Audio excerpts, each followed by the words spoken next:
नमस्कार। फिर से खुशी का मौका आ गया है क्योंकि हम डिस्कस कर रहे हैं ट्रांसलेशन, अनुवाद Hindi to English, part number 10।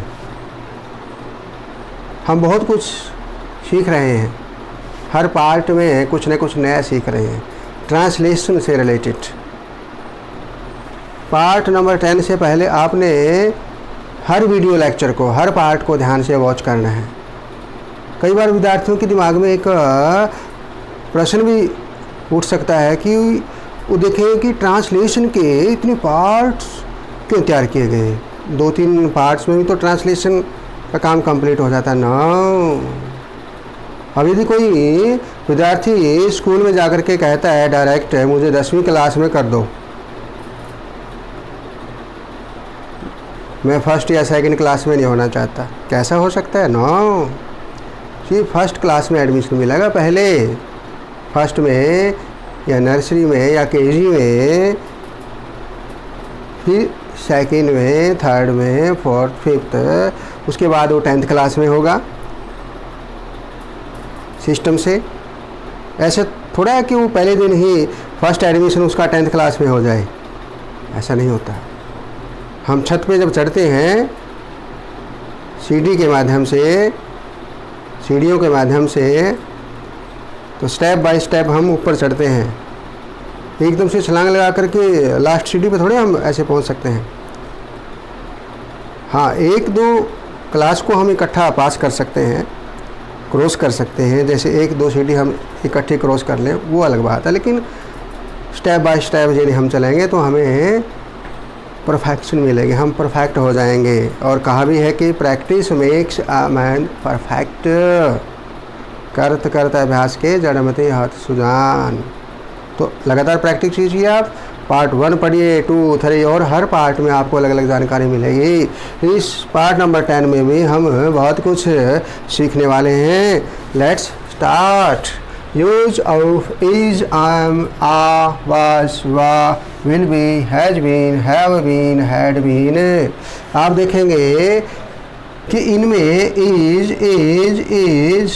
M यानी इज एम आर लगा हुआ है, लेकिन सेंस अर्थात इनका मीनिंग सबका अलग अलग है। लगा हुआ सब में इज है या एम है या आ है।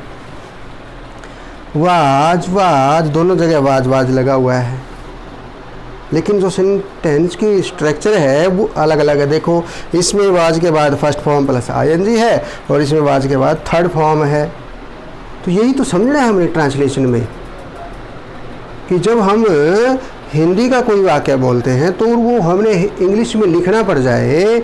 यदि हमें ये सेंस क्लियर नहीं होगी कि दोनों जगह वाज आएगा, दोनों जगह वाज आएगा और वाज किस सेंस में आएगा, तो हम ट्रांसलेट नहीं कर पाएंगे फिर हिंदी टू इंग्लिश। तो ये सब सीखना हमने। इसी प्रकार आगे देखिए, विल बी, इसमें विल बी के बाद फर्स्ट फॉर्म आईएनजी है, इसमें विल बी के बाद थर्ड फॉर्म है।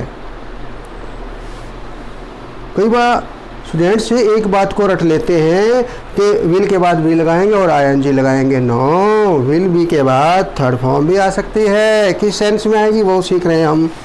हैज बीन, हैव बीन या have been, has been, have been या हैज बीन, हैव बीन।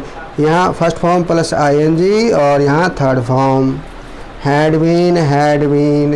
देखिए, यहाँ फर्स्ट फॉर्म आईएनजी, यहाँ थर्ड फॉर्म। तो है ना डिफरेंस, और इसी डिफरेंस को आपने समझना है। देखिए इधर, वह एक विद्यार्थी है, उसके द्वारा गाना गाया जाता है। शीला खेल रही है, मैं पत्थर लिख रहा हूँ। ये जो 4 सेंटेंसेस हैं, 4 जो ये वाक्य हैं, ये सभी ऐसे हैं जिसमें इज का या एम का या आर का प्रयोग होता है। इज या एम या आर का प्रयोग होता है। वह एक विद्यार्थी है, ही या सी, ये लड़की के लिए भी आ सकता है, लड़के के लिए भी आ सकता है, मेल फीमेल दोनों के लिए, क्योंकि विद्यार्थी एक कॉमन वर्ड है। स्टूडेंट, ही या सी दोनों में से एक लिख सकते हैं हम। इज अ स्टूडेंट, ये सिंपल सेंटेंस है प्रेजेंट का, ये टेंस से रिलेटेड नहीं है क्योंकि इसमें कार्य कोई नहीं हो रहा है, सिर्फ ये बताया जा रहा है कि ये विद्यार्थी है। और जब एक्शन वर्ड आ जाए, क्रिया अर्थात कार्य करने से संबंधित इन्फॉर्मेशन हो, फिर वो टेंस स्टार्ट हो जाता है, वो चाहे प्रेजेंट हो, चाहे पास्ट हो, चाहे फ्यूचर हो। तो ये इज आया हुआ है, सिंपल जानकारी दी हुई है कि विद्यार्थी है, ठीक है। और इसमें भी इज लग गया, क्यों? उसके द्वारा गाना गाया जाता है, तय है, ता है, प्रेजेंट इंडेफिनिट अर्थात सिंपल प्रेजेंट। और सिंपल प्रेजेंट में इज आता है क्या? आता है। किस में? पैसिव वॉइस में। एक्टिव वॉइस में नहीं आता। एक्टिव वॉइस में तो फर्स्ट फॉर्म आती है, जैसे वह गाना गाता है, क्योंकि ये पैसिव वॉइस है, वह गाना गाता है। He sings a song, him का ही सिंग्स आ सॉन्ग, तो इसमें इज तो नहीं आया। लेकिन जब इसको पैसिव वॉइस में करेंगे फिर ये हो जाएगा a song is sung by him. Is के बाद थर्ड फॉर्म आई है पैसिव वॉइस में, यानी प्रेजेंट के पैसिव वॉइस में इज के साथ थर्ड फॉर्म आएगी। अब देखो शीला इज प्लेइंग, अब यहाँ भी तो इज आ गया, और इस इज में और इसमें डिफरेंस क्या है ये देखिए आप। इस इज में तो इस इज के बाद तो थर्ड फॉर्म आई हुई है, क्योंकि ये प्रेजेंट इंडेफिनिट का पैसिव वॉइस है। और इसमें इज के बाद फर्स्ट फॉर्म के साथ आईएनजी आए हुए है, प्ले प्लस आईएनजी, प्लेइंग, इसमें प्लेइंग है। क्यों? क्योंकि वैसे इसमें भी है, इसमें भी है, तो इसमें प्लेइंग कैसे आया फिर? क्योंकि ये प्रेजेंट कंटिन्यूस है, प्रेजेंट कंटिन्यूस है। ये प्रेजेंट कंटिन्यूस में क्या आता है? Is am are, is am are, और पहले फॉर्म के साथ आईएनजी। और यहाँ इज थर्ड फॉर्म, क्योंकि ये पैसिव वॉइस है किसका? प्रेजेंट इंडेफिनिट का। तो आपने दोनों डिफरेंसेस समझने हैं। ये जब एग्जाम में फिलिंग द ब्लैंक्स में आते हैं ना, तो स्टूडेंट्स को इनमें कन्फ्यूजन हो जाता है कि दोनों में इज आया हुआ है, तो इसमें थर्ड फॉर्म कौन से में आएगी, आईएनजी कौन से में आएगी। तो आपने ध्यान रखना है, प्रेजेंट कंटिन्यूस में इज के बाद या एम के बाद या आर के बाद first form plus ING present continuous में, और प्रेजेंट इंडेफिनिट के पैसिव वॉइस में इज एम आर के बाद third form. Clear? Next, Wasim पत्र लिख रहा था, कृष्णा द्वारा पत्र लिखा गया, लिख रहा था, लिखा गया, वाज राइटिंग, वाज रिटन, इसमें वही सेंस है। वाज के बाद थर्ड फॉर्म, वाज के बाद plus first form plus ING. क्यों? क्योंकि ये पास्ट कंटिन्यूस है, पास्ट कंटिन्यूस में वाज व पहली फॉर्म के साथ आईएनजी लगता है। और ये पास्ट का परफेक्ट है, नहीं नो सॉरी, ये पास्ट का पैसिव वॉइस है, परफेक्ट नहीं, पैसिव वॉइस, पास्ट इंडेफिनिट का पैसिव वॉइस। जैसे प्रेजेंट इंडेफिनिट का पैसिव वॉइस में इज एम आर लगता है, तो पास्ट इंडेफिनिट के पैसिव वॉइस में वाज वर लगता है और थर्ड फॉर्म आती है। तो देखो वाज दोनों में है। यदि पेपर में फिलिंग द ब्लैंक्स आ जाए तो आपने देखना है कि वॉज के बाद थर्ड फॉर्म भी आ सकती है और आईएनजी भी आ सकता है। किस सेंस में? पास्ट कंटिन्यूस में वाज वर और ING first form of verb के साथ, first form of verb ING, और वाज या वर्ब के साथ थर्ड फॉर्म भी आ सकती है पैसिव वॉइस में, पास्ट इंडेफिनिट के पैसिव वॉइस में। तो इसमें और मीनिंग भी दोनों के देखो अलग हैं। Wasim was writing a letter, Wasim एक पत्र लिख रहा था। A letter was written by Krishna, Krishna द्वारा पत्र लिखा गया, उसमें लिख रहा था। तो मीनिंग में तो अलग डिफरेंस है। जब मीनिंग में डिफरेंस है तो यहाँ वर्ब में भी डिफरेंस है, यहाँ थर्ड फॉर्म है, यहाँ फर्स्ट फॉर्म के साथ आईएनजी है। लेकिन हेल्पिंग वर्ब दोनों में सेम है, इसमें भी वाज है और इसमें भी वाज है, तो दोनों में वाज या वर आएगा सेम। ये आपने डिफरेंस ध्यान रखना है, क्योंकि ट्रांसलेशन में मैं आपके सामने कोई भी बात छुपाना नहीं चाहता, हर बात क्लियर करना चाहता हूँ, ताकि आपको ट्रांसलेशन में, इंग्लिश की कन्वर्सेशन में, इंग्लिश को बोलने में आपको किसी भी प्रकार की कोई दिक्कत ना आए। क्योंकि जब हम इस प्रकार के सेंटेंस यदि कन्वर्सेशन में बोलेंगे, लिखेंगे, तो आप वसीम पत्र लिख रहा था, कृष्ण द्वारा पत्र लिखा गया, ये हिंदी में तो बोल सकते हो बड़े आराम से। लेकिन आपको यदि ये सेंस क्लियर नहीं होगी कि दोनों में वाज आएगा और एक में फर्स्ट फॉर्म के साथ आईएनजी आएगी, एक में थर्ड फॉर्म आएगी, तो आपको फिर वही बात जो हिंदी में आसानी से बोल दी, इंग्लिश में नहीं बोल पाएंगे आप, क्योंकि आपने पता नहीं लगा, वहाँ आपको कन्फ्यूजन हो जाएगा, इसमें वाज तो आ ही नहीं सकता, जबकि दोनों में वाज आएगा। नेक्स्ट, वर्षा हो रही होगी, उसके द्वारा अपना कार्य किया गया होगा। देखो विल बी, मीनिंग दोनों का अलग है और टेंस भी अलग है। Will be raining, it will be raining, future continuous, जिसमें विल और शैल के साथ बी लगता है साथ में। हालांकि हमने कहा था कि फ्यूचर इंडेफिनेट में विल का ही प्रयोग होता है हर सेंस में, चाहे वो फर्स्ट पर्सन हो, सेकंड पर्सन हो, थर्ड पर्सन हो। और जो शैल है वो हम मॉडल एक्सिलरी के साथ यूज करते हैं, जैसा कि हम जानते हैं मॉडर्न इंग्लिश की बात हम कर रहे हैं। वैसे हम शैल का यूज फ्यूचर इंडेफिनेट में भी व्यवहार कर देते हैं। इट विल बी रेनिंग, वर्षा हो रही होगी, वर्षा हो रही होगी। His work will be done by him, उसके द्वारा अपना कार्य किया गया होगा, उसके द्वारा अपना कार्य किया गया होगा। फ्यूचर इंडेफिनेट, फ्यूचर इंडेफिनेट का कौन सा फ्यूचर इंडेफिनेट का कौन सा, बोलो? Passive voice. पैसिव वॉइस में विल के साथ बी आएगा, विल के साथ बी आएगा, फिर थर्ड फॉर्म आएगी, विल के साथ बी आएगा, फिर थर्ड फॉर्म आएगी। और फ्यूचर कंटिन्यूस में भी विल के साथ बी आएगा, लेकिन यहाँ थर्ड फॉर्म नहीं, बल्कि यहाँ फर्स्ट फॉर्म के साथ आईएनजी जोड़ेंगे हम। जैसे प्रेजेंट पार्टिसिपल में जोड़ते हैं हम, प्रेजेंट पार्टिसिपल में फर्स्ट फॉर्म के साथ आईएनजी लगा देते हैं। तो आपने देखना है कि विल बी के साथ फर्स्ट फॉर्म भी आती है और थर्ड फॉर्म भी आती है। फर्स्ट फॉर्म के साथ आईएनजी भी आता है फ्यूचर कंटिन्यूस में, और थर्ड फॉर्म भी आती है फ्यूचर इंडेफिनेट के पैसिव वॉइस में। नेक्स्ट, मोहन 2 घंटे से पढ़ रहा है, अशोक द्वारा उनकी सहायता की जा चुकी है। Has been, have been, has been या हैव बीन, हैज़ बीन या हैव बीन दोनों में है, लेकिन यहाँ डिफरेंस है, यहाँ थर्ड फॉर्म है, यहाँ फर्स्ट फॉर्म के साथ आईएनजी है। ये ध्यान से देखना है आपने। ये क्या है? मोहन 2 घंटे से पढ़ रहा है, 2 घंटे से, समय दिया हुआ है साथ में। यदि हम लिखेंगे मोहन पढ़ रहा है, Mohan is reading, Mohan is reading a book, या मोहन इज स्टडिंग, मोहन पढ़ रहा है, Mohan is has been reading, पढ़ रहा है, मोहन इज रीडिंग, मोहन पढ़ रहा है। ये तो हो गया present continuous, Mohan is reading, Mohan पढ़ रहा है, present continuous.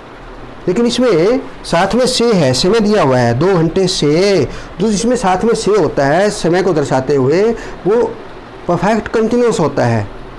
Present perfect continuous, रहा है, से रही है, प्रेजेंट परफेक्ट कंटिन्यूस। तो इसमें हैज़ बीन लगेगा फर्स्ट फॉर्म के साथ आईएनजी, और क्योंकि ये अनिश्चित समय है, ये पीरियड ऑफ टाइम है, पॉइंट ऑफ टाइम नहीं। यदि यहाँ ये लिखा होता है 2 बजे से, शाम के 2 बजे से, 2 PM लिखा होता है शाम के 2 बजे से, फिर यहाँ आता सिंस 2 PM, सिंस 2 PM, दोपहर के 2 बजे से, मान लो ये आता है दोपहर के 2 बजे से, सिंस 2 PM, दोपहर के 2 बजे। लेकिन ये तो 2 घंटे से आई, ये ड्यूरेशन हो गई, पीरियड ऑफ टाइम, अवधि, इसलिए यहाँ फॉर का प्रयोग किया हमने प्रेजेंट परफेक्ट कंटिन्यूस में। तो has been first form plus ING, लेकिन यहाँ हैव बीन जो लगा है ये पैसिव वॉइस में। किसका पैसिव वॉइस है ये? उसके द्वारा उनकी सहायता की जा चुकी है। किसका पैसिव वॉइस है? प्रेजेंट परफेक्ट का। प्रेजेंट परफेक्ट में हैज हैव लगता है ना, जब उसको पैसिव वॉइस में बनाते हैं तो हैव बीन या हैज बीन हो जाता है और थर्ड फॉर्म हो जाती है। They have been helped by Ashok. ये फिलिंग द ब्लैंक्स में आपको कन्फ्यूजन में डाल सकते हैं, नहीं तो यदि आप इसको ध्यान से देखो तो हैज़ बीन के साथ फर्स्ट फॉर्म प्लस आईएनजी भी आता है, और हैज़ बीन या हैव बीन के साथ थर्ड फॉर्म भी आती है। किस सेंस में आते हैं ये हम सीख रहे हैं। वह इस शहर में 1998 से रह रही थी, वह इस शहर में 1998 से रह रही थी। अब देखो हैड बीन दोनों में डिफरेंस क्या है? फिर had been plus first form of verb plus ING, had been third form, यहाँ थर्ड फॉर्म क्यों? अब ये क्या है? देखो वह शहर में 1998 से, ये अवधि समय दर्शाया जा रहा है, और पॉइंट ऑफ टाइम निश्चित समय है ये 1998, 1998। इसकी जगह अनिश्चित समय नहीं था, 2 आवर्स ड्यूरेशन नहीं था, ये पॉइंट ऑफ टाइम निश्चित समय है कि 1998 एक साल निश्चित हो गई, और उसके लिए हमने इसमें सिंस का प्रयोग किया है। She had been living in this city since 1998। ठीक है, अब इसमें भी हैड बीन और मीनिंग भी दोनों का अलग है। देखो वह इस शहर में 1998 से रह रही थी, चोर पकड़े जा चुके थे। अब देखो ये जा चुके थे, ये रह रही थी, तो मीनिंग भी अलग हो गया, लेकिन दोनों में हैड बीन आएगा। इसमें had been first form plus ING क्यों आया? क्योंकि प्रेजेंट परफेक्ट कंटिन्यूस है, प्रेजेंट परफेक्ट कंटिन्यूस है। ये ध्यान रखना है आपने। और ये पास्ट परफेक्ट का पैसिव वॉइस है, पास्ट परफेक्ट का पैसिव वॉइस है। इसमें हैड बीन, क्योंकि हैड तो उसके साथ आता ही है पास्ट परफेक्ट में, थर्ड फॉर्म भी आती है, लेकिन बीन और लगा देते हैं किसमें, पैसिव वॉइस में। द थीव्स, ये चोर पकड़े जा चुके थे, ये प्लूरल है, प्लूरल में थीप होता है चोर, वन सिंगल अर्थात सिंगुलर, THIEF, THIEF। और थीव्स में THIEVES, thieves. The thieves had been caught by the police, ये हम लिखते नहीं है बाय द पुलिस, क्योंकि चोर पकड़े जा चुके थे। यदि हम इसको एक्टिव में लिखेंगे, पुलिस ने चोर पकड़ लिए थे, फिर उसमें हम उस सेंस में लिखेंगे पुलिस ने चोर पकड़ लिए थे। The police had caught the thieves, the police had caught the thief, फिर हम लिखेंगे the thieves had been caught by the police. लिखने की जरूरत नहीं है, क्योंकि इसमें जो सेंस है ऑब्जेक्ट की वो दिखाई जा रही है, बाय द पुलिस लिखने की ज़रूरत नहीं है, अंडरस्टूड है, जो कार्य हुआ है उसी को हम दिखा रहे हैं इसमें। तो इस प्रकार आपने देखा translation Hindi to English part 10 को ध्यान से आपने वॉच किया है, समझा है। मैं चाहता हूँ इसी प्रकार आप खुशी खुशी के साथ, आनंद के साथ, उत्साह के साथ, उमंग के साथ, जोश के साथ, रुचि के साथ, हौसले के साथ सीखते रहिए और आगे बढ़ते रहिए। चाहे कोई भी है, विद्यार्थी हैं या कोई कॉम्पिटिटिव एग्ज़ाम देने वाले हैं या किसी अन्य परीक्षा की तैयारी करने वाले हैं या ग्रेजुएशन करने वाले स्टूडेंट हैं या पोस्ट ग्रेजुएट के स्टूडेंट हैं या किसी अन्य कोर्स के स्टूडेंट हैं, कोई और कोर्स कर रहे हैं जहाँ बेसिक इंग्लिश की ज़रूरत पड़ती है, आप सभी सीखते जाइए। हम सभी ऐसे डिस्कस करते रहेंगे। आपका उत्साह, आपकी लगन, आपका जोश, आपकी रुचि आपको परफेक्ट बना देगी, परफेक्ट। क्योंकि कहा है practice makes a man perfect, practice makes a man perfect. लगातार प्रैक्टिस करने से हम परफेक्ट विद्वान अर्थात निपुण हो सकते हैं। तो इस प्रकार लगे रहिए और हम ट्रांसलेशन का जो ज्ञान है इसी प्रकार आगे बढ़ाते रहेंगे। ओके, थैंक यू, धन्यवाद, गुड बाय।